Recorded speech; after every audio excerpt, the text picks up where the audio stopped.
వాళ్ళు ఎక్కడి నుంచో వచ్చారు, పాపం భార్య చనిపోయింది, పిల్లలు చనిపోయారు, అన్నీ తయారు చేసి కాలిపోయినాయి, అయినా కూడా లెక్క చేయకుండా పోరాడి అందరి చేతిలో బైబిల్ పెట్టి చనిపోయాడు. ఆయన సమాధి చూడండి ఎంత సింపుల్గా ఉందో.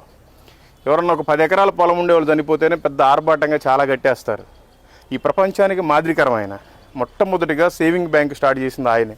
మొట్టమొదటిగా ప్రింటింగ్ ప్రెస్ ఇండియాకి తీసుకొచ్చింది ఆయనే. మొట్టమొదటిగా మనందరి చేతుల్లో బైబిల్ ఉందంటే ఆయనే.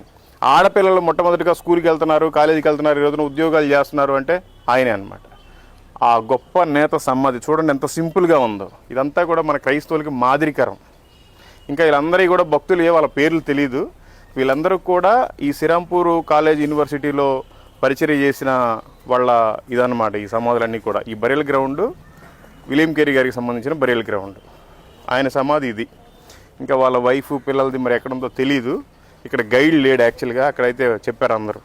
Thank you, praise the lord.